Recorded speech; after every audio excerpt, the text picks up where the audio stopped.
इस पर और ज्यादा जानकारी के लिए हमारे साथ अमोद राय जुड़ गए हैं। अमोद, ये अपने आप में बड़ी खबर है कि लोकसभा और विधानसभा दोनों के लिए गठबंधन होने जा रहा है बीजेपी और बीजेडी के बीच।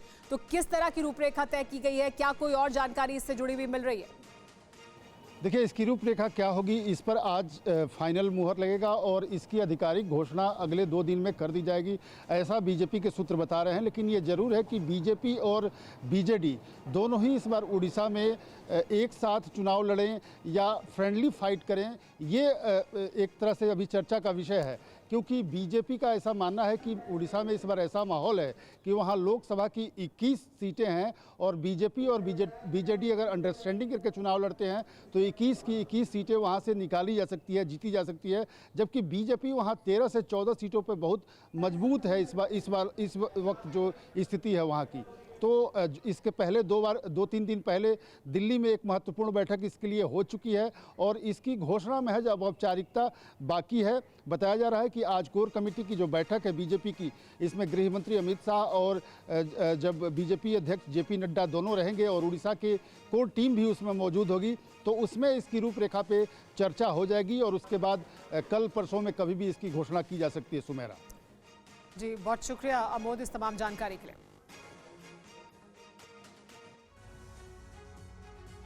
और खबरों में आगे बढ़ते हैं। जौनपुर के पूर्व सांसद धनंजय सिंह को सजा सुनाई गई है। अपहरण रंगदारी केस में 7 साल की सजा सुनाई गई है उन्हें। एमपी एमएलए कोर्ट ने 50,000 का जुर्माना भी लगाया है धनंजय सिंह पर। नमामि गंगे के प्रोजेक्ट मैनेजर के अपहरण केस में धनंजय सिंह को यह सजा हुई।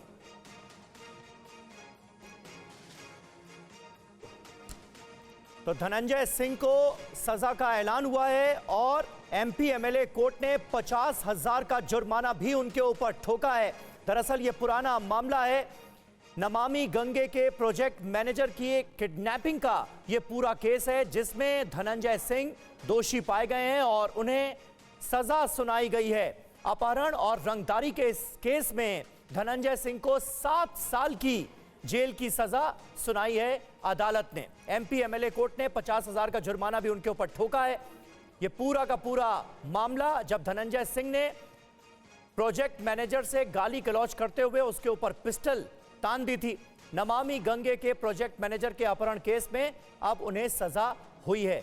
पंकज झा हमारे सहयोगी इस वक्त हमारे साथ मौजूद हैं, हमारे रोविंग एडिटर। पंकज, ये पूरा मामला था क्या, जरा बताएं।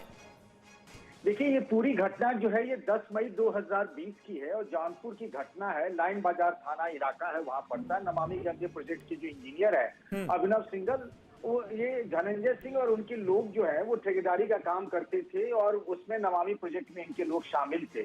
उसी में पेमेंट को लेकर कुछ मामला था जिसमें उनके लोगों ने इनको उठा करके मतलब अपहरण करके, जो आरोप है तो आरोप पर सजा भी हो गई है, धनंजय सिंह के घर ले गए और वहीं उनको धमकी वगैरह दी गई, पिस्टल जो निकालने की बात की जा रही, जैसा उन्होंने अपने मुकदमे में दर्ज कराया था। कल जो है इसमें कोर्ट ने उनको दोषी माना और सबसे दिलचस्प बात यह है कि सारे गवाह इस मामले में पलट गए थे जो धनंजय सिंह के खिलाफ बताए जा रहे थे। इवन अभिनव सिंघल ने भी एक बार अपने बयान से पलटे थे, लेकिन एमपी एमएलए कोर्ट ने माना कि अभिनव सिंघल ने जो बात कही है उनकी बयान को, और जो उस वक्त साक्ष्य मौजूद थे और सीसीटीवी के फुटेज जो नजर आया था जिसमें दिख रहा था कि उसको धनंजय सिंह के लोग पकड़कर धनंजय सिंह के घर ले गए थे अभिनव सिंघल को, उस बात को सही मानते हुए 7 साल की सजा सुनाई है। और ये सियासी तौर पर इसे देखें तो धनंजय सिंह जिन्होंने सोशल मीडिया पर चुनाव लड़ने का ऐलान कर दिया था जौनपुर लोकसभा से, वो हालांकि तकनीकी रूप से अभी जेडीयू के राष्ट्रीय महासचिव थे लेकिन तमाम पार्टियों के संपर्क में थे, चुनाव लड़ने की बात कर रहे थे, उनके लिए एक तरीके सब रास्ते बंद होते दिख रहे हैं। ठीक है, बहुत बहुत शुक्रिया पंकज आपका इस ताजा जानकारी और अपडेट के लिए।